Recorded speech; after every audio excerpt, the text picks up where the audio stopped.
Est-ce que tu viens de t'acheter un nouvel agenda, un nouveau cours, une nouvelle stratégie et pour encore la 152 millième fois, ça ne fonctionne pas et ça se retrouve dans ton cimetière des bonnes intentions?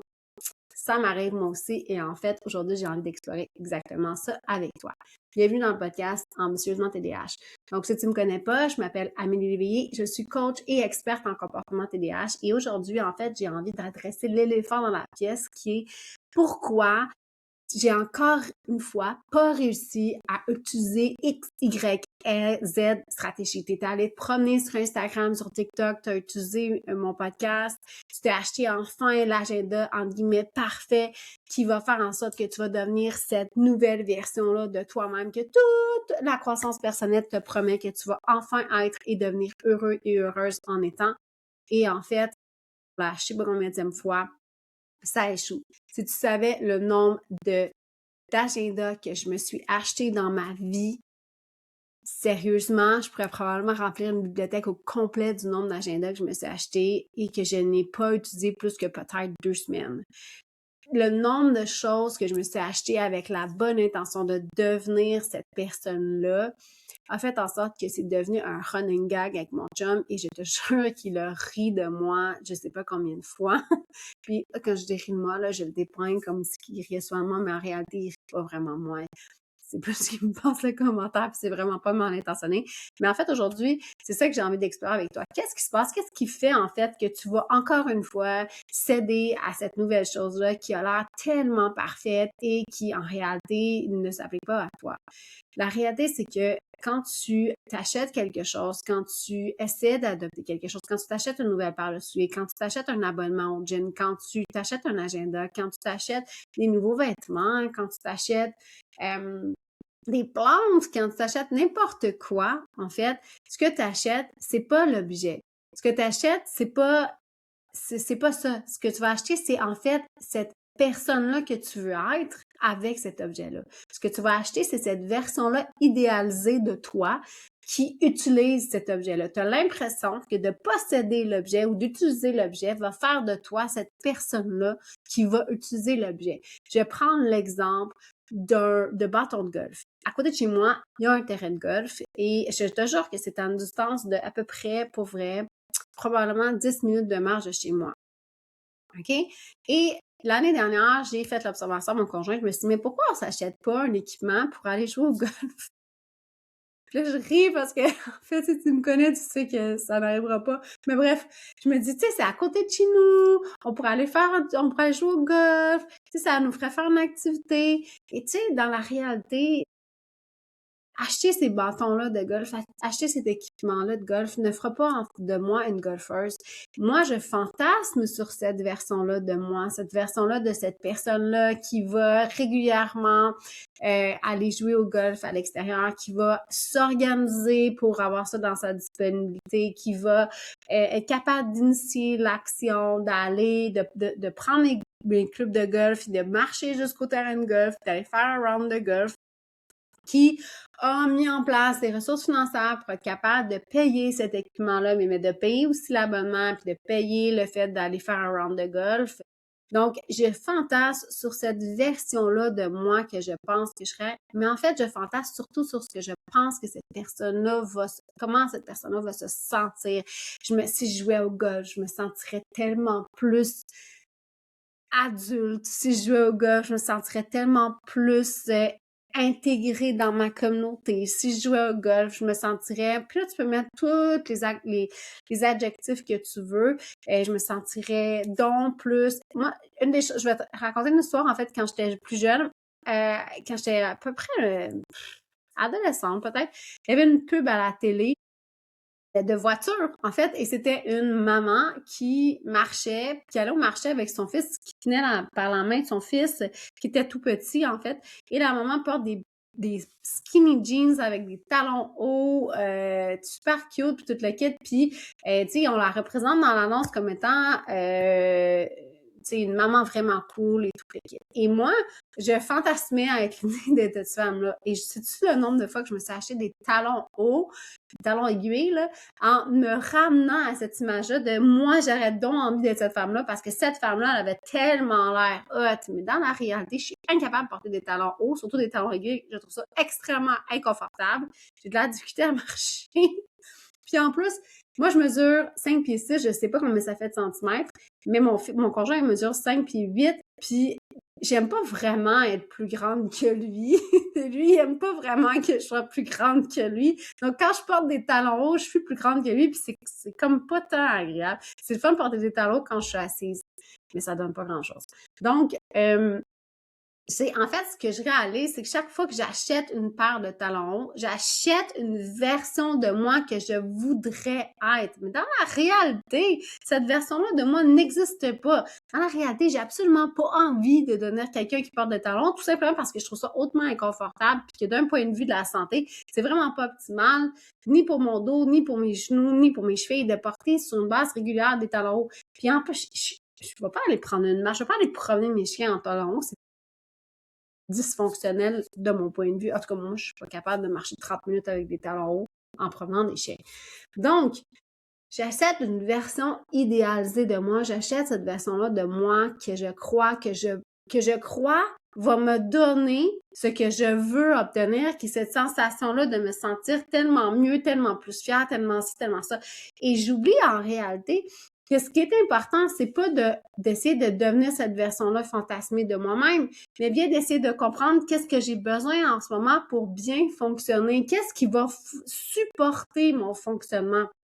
C'est probablement pas de m'acheter une nouvelle paire de talons hauts, de la ranger dans mon garde-robe qui va encore une fois prendre de la place, puis à chaque fois que je vais les voir, je vais me dire oh my God, ça a coûté de l'argent, ça prend de la place, je sais pas quoi faire avec ça. Puis qu'à chaque fois que je vais avoir potentiellement l'envie de porter des talons hauts, je vais probablement pas les prendre parce qu'en fait, ils sont super inconfortables ou parce qu'ils s'agencent avec rien de ce que j'ai dans mon garde-robe. Donc, ça va juste cultiver de la honte, cultiver le sentiment qu'encore une fois, j'ai échoué d'être cette version-là de moi. Mais dans la réalité, entre toi puis moi, là, j'ai pas vraiment envie, parce que j'ai pas envie d'être cette femme-là. Je suis pas en train de dire que c'est pas correct d'être cette femme-là. Ce que je suis en train de te dire, c'est que ça ne fonctionne pas avec ma personnalité. Moi, je suis une personne qui a besoin de se sentir confortable dans ses vêtements pour être bien. Si je suis pas confortable, je suis pas bien, je suis pas la meilleure version de moi-même, OK? Donc, j'ai besoin de me sentir confortable. J'ai besoin de me sentir, j'ai envie de me sentir cute, tout à fait. Puis je pense que je peux me sentir cute dans bien d'autres choses que d'une paire de talons hauts que je suis pas capable d'endurer plus que 30 minutes dans ma journée. OK? Donc, puis en plus, j'aime pas particulièrement attirer le bruit en faisant du bruit avec mes souliers, donc ça marche pas mon affaire. Fait que, il faut que tu te poses la question, quand tu veux te procurer quelque chose ou quand tu veux adopter une nouvelle stratégie ou quand tu veux développer une nouvelle habitude, faut que tu te demandes, qu'est-ce que je suis en train de faire? Est-ce que je suis en train de fantasmer sur une version de moi-même? Donc, une version idéale ou est-ce que je suis en train d'essayer de trouver une façon de supporter mon fonctionnement actuel? Je vais te revenir à l'exemple de l'agenda parce que c'est une question que je me fais souvent poser. Puis en fait, pour moi, un agenda, de un, ça a besoin d'être grand parce que j'aime ça, voir facilement ce que j'écris. Si tu m'écoutes en vidéo, je vais te présenter mon agenda. En fait, tu vas voir comme c'est grand. C'est un agenda de 8,5 par 11 et tu vois la grosseur de l'écriture. J'ai besoin d'avoir les heures pour que je puisse écrire chaque chose à son heure. J'ai besoin d'avoir de la place pour écrire dans le bas les choses que j'ai besoin de faire pour aujourd'hui qui n'ont pas nécessairement d'ancrage dans le temps. Comme hier, je devais aller à la pharmacie chercher la médication de ma fille. Il n'y avait pas d'ancrage dans le temps, mais ça faisait partie des choses que j'avais besoin de faire hier. Comme aujourd'hui, ce qu'il y a, c'est le podcast et mes résumés de clients. Donc, c'est des choses que je veux faire aujourd'hui, mais que j'ai pas d'ancrage dans le temps. J'ai besoin d'avoir toute ma semaine qui est étalée devant moi. Donc, je peux pas avoir qu'une journée. Ça ne fonctionne pas pour moi parce que j'ai besoin de voir les choses qui s'en viennent pour être capable de prendre une décision qui fait du sens pour moi. Et j'ai besoin que ma fin de semaine soit inclue là-dedans parce que si j'ai pas de fin de semaine, je deviens complètement désorganisée parce qu'il m'arrive d'avoir des choses dans ma fin de semaine. Puis j'ai un code de couleur, ça n'a pas rapport avec l'agenda, mais j'ai un code de couleur qui me permet de bien discerner quelles sont mes choses qui sont dans mon horaire que j'ai besoin de mettre en place. La réalité, c'est que, tu sais, la version de moi idéalisée que j'aimerais avoir, c'est un agenda virtuel. J'aimerais ça avoir mon agenda dans mon cellulaire, puis que je puisse avoir des notifications, puis je le quitte. Si tu savais le nombre de fois que j'ai essayé, je suis pas en train de dire que c'est pas quelque chose qui est bon pour toi. J'en ai des clients qui fonctionnent avec des agendas virtuels, puis ça fonctionne très bien. Mais moi, je fonctionne pas bien avec un agenda virtuel. Je sais pas pourquoi, mais à chaque fois que j'écris des choses dans un agenda virtuel, généralement, je vais créer des conflits d'horaires. Donc, je vais me tromper de date ou je vais me tromper d'heure. C'est pas autant intuitif pour moi. Je vais avoir tendance, comme je ne vois pas la semaine au complet sur mon cellulaire, j'ai énormément de misère à projeter ce qui s'en vient puis à voir est-ce que ça fait du sens pour moi. J'ai tendance à m'enfarger dans mon cellulaire au sens que quand j'essaie d'ouvrir mon application pour aller sur mon agenda, ben je vais aller faire d'autres choses et je vais complètement oublier que c'est ça que je suis en train de faire. Je vais avoir tendance à perdre l'information, donc je perds les choses, j'ai de la misère à... Je fonctionne pas comme ça. Fait que le nombre de fois que j'ai essayé, que j'ai énormément investi de temps à essayer de faire fonctionner un agenda virtuel pour finalement en arriver à la conclusion qu'en fait, ça ne fonctionne pas pour moi, que la version qui fonctionne pour moi, ben c'est la version papier, puis c'est un agenda tout à fait ordinaire, avec aucun flaffer, avec aucune place pour faire des choses de visionnement et tout ça parce que je ne les remplis pas. Et si je les remplis, je ne les utilise pas parce que ce qui n'est pas disponible à ma vue n'existe plus. Donc, j'ai absolument besoin de voir ce que j'ai à faire dans ma semaine, ici, maintenant. Sinon, je le perds de vue puis je me perds dans ce que j'ai envie de faire. Donc, je suis super old school. Sur mon mur, je vais avoir mes priorités sur une feuille de papier. Je vais avoir mes priorités du mois. D'ailleurs, si tu veux, le 3 mai, dans la communauté, on a une planification gratuite de ton mois de mai. Donc, tu peux venir te rejoindre à la communauté, tu vas pouvoir participer à la planification. Sache qu'il y en a une chaque mois. Donc, si tu m'écoutes après le 3 mai, on va en avoir une pour le mois de juin. Et moi, quand j'ai terminé ma planification avec toi, je la fais live avec toi, je vais prendre une feuille de papier puis je vais l'afficher sur mon mur puis c'est à ça que je vais me référer parce que sinon, je les oublie. Donc, j'ai utilisé un beau template Notion. Je sais que j'ai des amis coachs qui font ça. Je suis incapable, je me perds dans le template, ça ne fonctionne pas pour moi. Ça veut pas dire que je suis pas bonne, ça veut pas dire que je suis pas capable, ça veut juste dire que ça me demande tellement d'efforts. Puis le problème à la base, c'est que je me fais croire que si j'utilise cet outil-là, je vais devenir cette personne-là que je crois vouloir être qui utilise l'outil. Aujourd'hui, ce que j'aimerais que tu fasses, c'est quand tu te poses la question, bon, mais j'ai besoin de telle chose, j'ai envie de développer telle compétence ou j'ai envie d'incarner cette chose-là, pose-toi la question, est-ce que l'outil que je suis en train d'aller chercher, que ce soit une stratégie, que ce soit un accompagnement, que ce soit un cours, que ce soit un objet, est-ce que tu es en train de trouver une version, est-ce que tu es en fait en train d'acheter la version idéalisée de toi? Une des choses que je trouve les plus difficiles en tant que TDAH, ce sont les cours à faire à son propre rythme. Je suis pas en train de le dire que c'est pas possible, mais c'est extrêmement difficile à faire. Est-ce que c'est vraiment la meilleure façon de le faire pour toi, entre guillemets? Puis quand je dis la meilleure, je pense pas qu'il y a une bonne façon de faire les choses. Je pense juste que c'est la façon qui te permet à toi de le faire. Et c'est très possible que faire à son rythme soit pas nécessairement la meilleure façon. Une des choses que j'ai remarqué, moi, j'essaie de compléter une formation sur la gestion du sommeil et tout ça, et c'est une formation exclusivement en ligne, et j'ai une sainte horreur de ça. D'avoir à lire en ligne, d'avoir à lire sur une page d'ordinateur ce que j'ai à faire, je trouve ça extrêmement pénible. J'ai une énorme difficulté à le faire.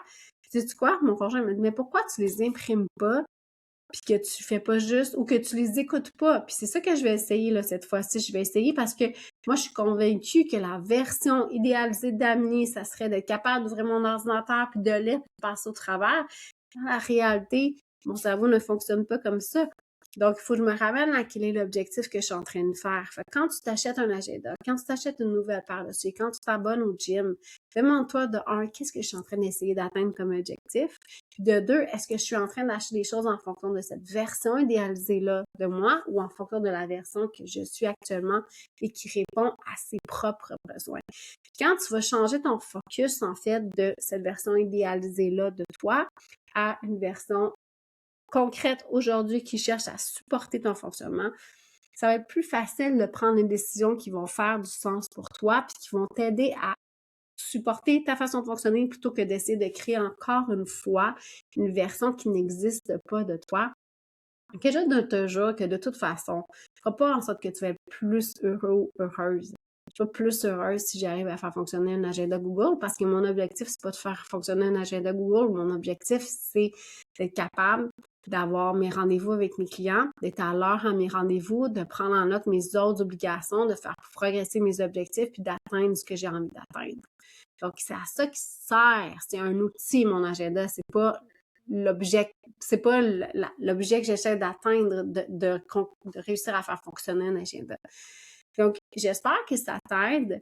J'espère que tu vas t'approprier en fait cette question-là parce que c'est quelque chose que je vois souvent. On est donc convaincu que si on réussit à devenir cette version-là idéalisée de nous-mêmes, on va enfin atteindre nos objectifs. Puis moi, je peux te dire que c'est à cause de cette version-là, à cause de ce fantasme-là que tu t'es créé dans la tête de devenir cette version-là de toi-même, que tu n'arrives pas à développer des outils qui font du sens pour toi et à développer des stratégies qui font du sens pour toi. Donc, des fois, même c'est dans la stratégie, des fois, tu vas lire quelque chose ou écouter le conseil de quelqu'un qui va faire plein de sens, mais qui s'adapte absolument pas à ta façon de fonctionner, ce qui fait en sorte que tu vas déployer un énorme effort pour réussir à le devenir, alors qu'en réalité, c'est insupportable pour toi, insoutenable pour toi de maintenir cet effort-là. Donc, j'ai envie que tu changes ton focus, j'ai envie que tu te donnes le droit d'essayer de te demander, mais qu'est-ce qui va m'aider à supporter mon fonctionnement dans le but d'atteindre mon objectif plutôt que qu'est-ce qui va faire que je vais avoir l'outil idéal pour devenir cette version-là idéalisée de moi-même. Donc, si c'est le genre de choses qui t'intéressent, je t'invite à venir sur ma communauté. Tu peux trouver toute l'information sur mon site internet amelieléveillé.com. Donc, la communauté, c'est sur Circle. C'est complètement gratuit. Je publie là-dessus 2-3 fois par semaine. Je réponds et je lis tous vos messages. Et on y trouve une planification mensuelle et une petite conférence par mois.